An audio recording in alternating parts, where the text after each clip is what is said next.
All right, it's a new day. It's a new year for Hisense, a 100-inch mini LED TV. What do you think, Jen? Yeah, I'm excited to look at this, but we just had that 115-inch. Yeah, I mean, 115 is enormous, but do people really need that big a size for 3 times the price? I mean, isn't a 100-inch big enough? Brandon, I've been telling you for years, it's a good size.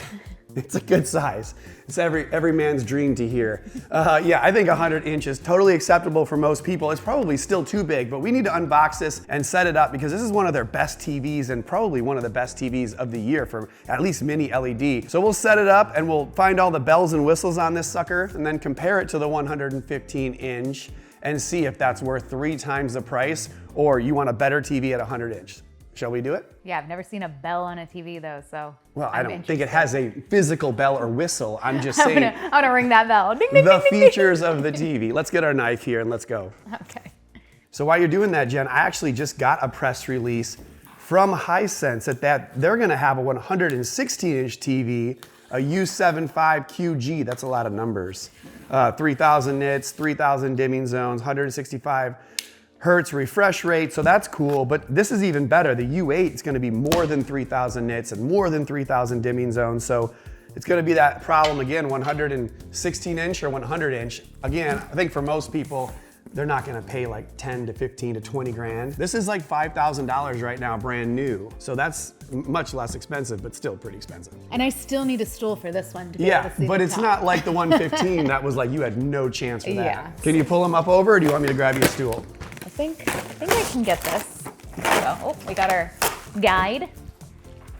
We got a foot. Ugh. I'll help you out. There we go. Un pied. What does that mean, feet? Yeah. In French? She knows like French and Portuguese and Italian, so I don't ever know what she's speaking in. Neither do I. It's all good. We got a remote, power, you know, your typical thing. I do like the Hisense remote this year and last year too. Yeah. Very similar, very nice. It's a good remote. We'll talk about that in a minute. I think we dumped everything off the top last time, so now it's, yeah. Let's lift the box out of the way. Okay. We gotta pull the tabs. Yeah. Let's get these. Okay. Some of these boxes only have tabs at one end, and so then you have to like pull the box away. But I think in this instance, we can just open the box on both sides and it's 2 pieces, which I think is more convenient, so. You want the TV and here, let's, the hard one is this one. Getting this out of the way. We'll just go this way with it. We get a lot of comments about Caesar, how he's like a little kid just helping along. Caesar, are you helping us? He's the foreman. He's making sure everything's done. Let's see, what is that, a good spot right there? How many HDMIs does it have? Does it have a lot? Good job, good job. High five, come here, high five. There you go. Good boy. All right, thanks for holding the TV. I should say, have someone hold the TV and have another person take the box away, but I just did it. Jen can just read my mind, or at least she just knows the stupid things I'm gonna do. So there you go. Yeah, it's been a few years. You gonna keep holding? I'll take this. I got it. I'm good at holding it. This is a nice protective plate on the front. It's fantastic because a lot of times as an installer, you come to a house and you don't even realize it until you turn the box around and then there's a big hole in the front and you're like, it's a cracked TV and we can't even install it after you do all the work. So make sure that you don't beat up the TV, but this is a great little cardboard thing to have. I'm coming right at you. All right, let's get this stuff off. I got these. You wanna hand me that one too? Yeah, sure. I can take 3 and maybe even 4. Can you do it? You did it, Caesar. Let me get you, Caesar. Uh-oh. What do we got? Anything good? No. All right. Wanna pull it down? Yeah. Ooh. So we can take the styrofoam off there and then put the feet on right where it stands. It's definitely easier than trying to lay it down, so let's do that. I will hold the TV while you snip snip.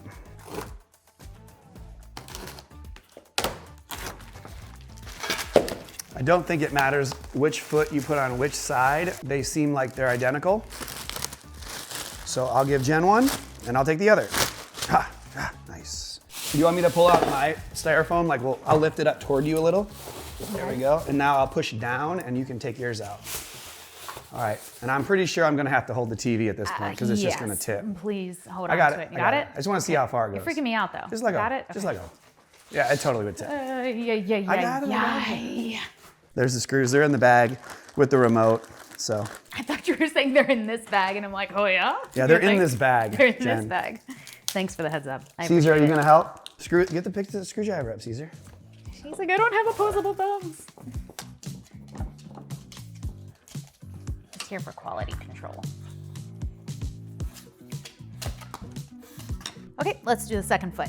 So it obviously doesn't matter if you put it on left or right, but you definitely want this side to the back because this is where the cord management is. Yeah, and I'd like to see you try to put the screws in backwards. Let's see it. Let's see. I'm kidding, let's go. I'm gonna need a longer one. That's what she said.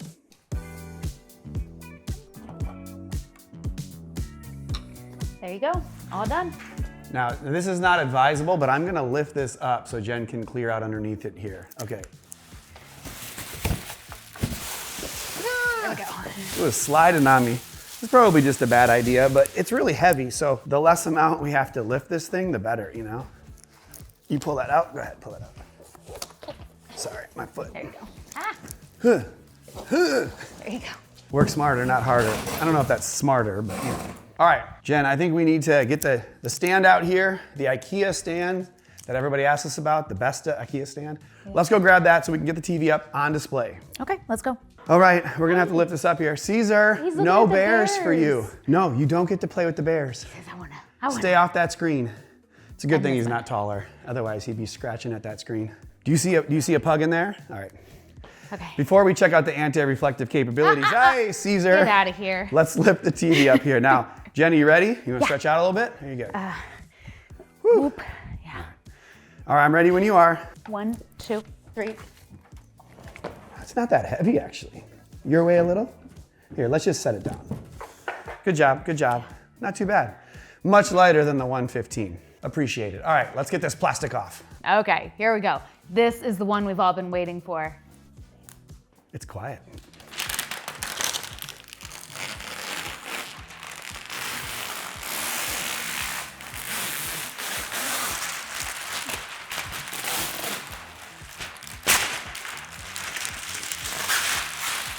Hey Jen, I can see 2 of you over there. Yeah, I can see 2 of you there. Yeah, but you know what's better than 1 Jen is 2 Jens. Yeah. Could you imagine? I can, yeah. All right, we're gonna go from 2 Jens down to 0 because she's got some other stuff to do. So thank you, babe. I appreciate coming in and professionally unwrapping this TV. It's awesome. Yep, that's what I'm here for. And I'm gonna explain some of the other things about the TV, and then she'll be back to see how it looks at the end, okay? Make sure you didn't mess anything up. Yeah, I probably will. All right, we'll see you in a bit. We'll see you. Okay, since we're here, we might as well look at the reflectivity of this screen like we were talking about with Jen in it. You can see it has pretty good reflection handling. It knocks down the light quite well. It has a little rainbow effect in both directions. Not nearly as aggressive as some QLED TVs did a couple years ago. I think they're all dialing back on it a little bit, but definitely pretty good. And compared to this bigger TV here, this is a lower series TV, so it is a little bit more glass-like in its reflectivity, so that's what you get.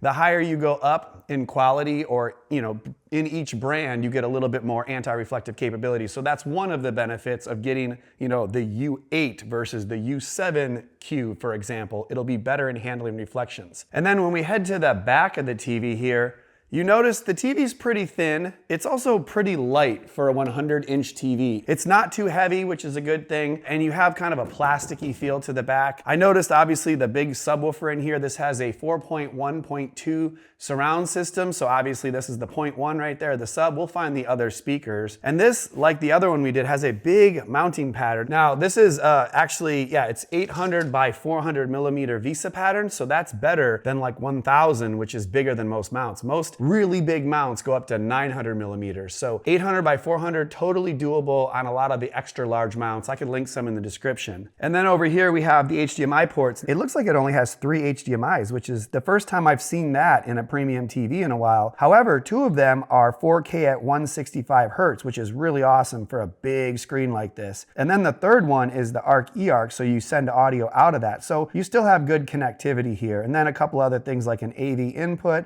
headphone jack. Down here we have the digital optical out for your speaker or soundbar or whatever. And then we do have a couple USBs. We have the regular USB here, and then on the side, we actually have a USB-C, which this is the first time I've ever seen such a thing on a TV. So plug in something here like lights in the back of the TV, or maybe you can charge your phone with it. That's pretty cool. We'll try that out in a minute. And then we have a speaker on the side here, so that's part of the speaker system which we want to listen to. So let's fire the TV up so we can hear it. And to turn the TV on, we should probably grab the remote here, which is a fantastically redesigned remote from 2024. I like it a lot. You got all your quick access buttons up here, including one that's customizable, you know, voice assistant, nice little trackpad there, home button. All of it looks clean. Probably could be a little bit shorter, but overall, I really like it. And you probably can't tell right here, but it is backlit. So awesome remote. Let's fire the TV up.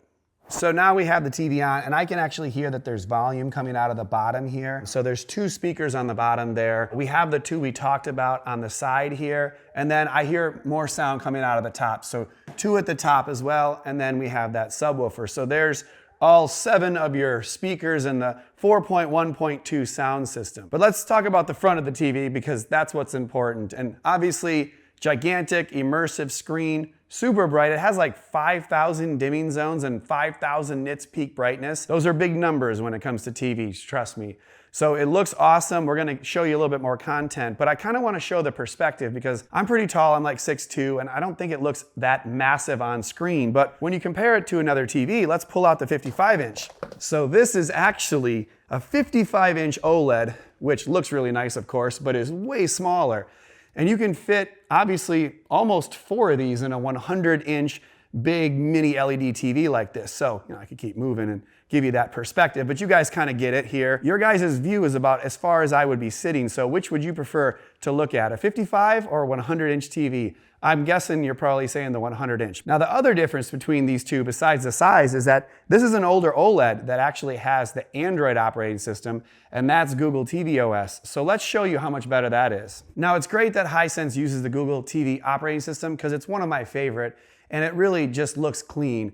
You can fly around the apps here. It has a ton of different apps. You can actually get free TV channels, which is becoming a really big deal, so you don't have to pay extra for cable. Obviously, if you're in the Google ecosystem, you can see some things that you have watched on this TV or other TVs, and then it'll recommend to continue watching those things or just give you good recommendations based on, you know, what you've watched on YouTube or other apps that you're logged into. It'll start to figure out all that information and give you stuff to watch. So Google TV operating system, one of the very best. You also get a nice screensaver, so if you're just chilling, you get all kinds of cool artwork, or you can even put your own photos on there, so that's pretty awesome. And the backgrounds are cool and all, but I'm sure you guys want to see some content. So let's pull out the PS5 and hook it up and do some gaming because that's going to be a really immersive experience.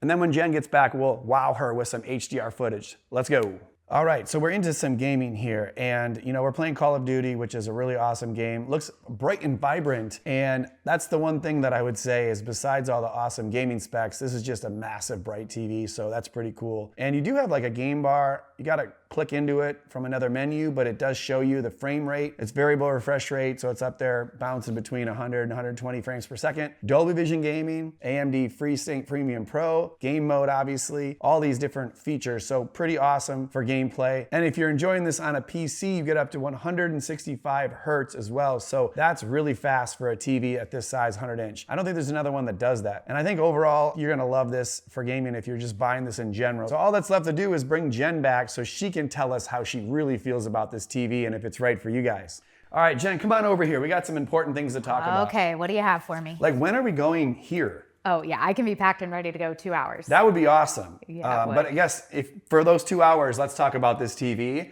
which is really big and awesome. And I'm not talking about the lady's butt. I'm talking about the screen, the whole screen.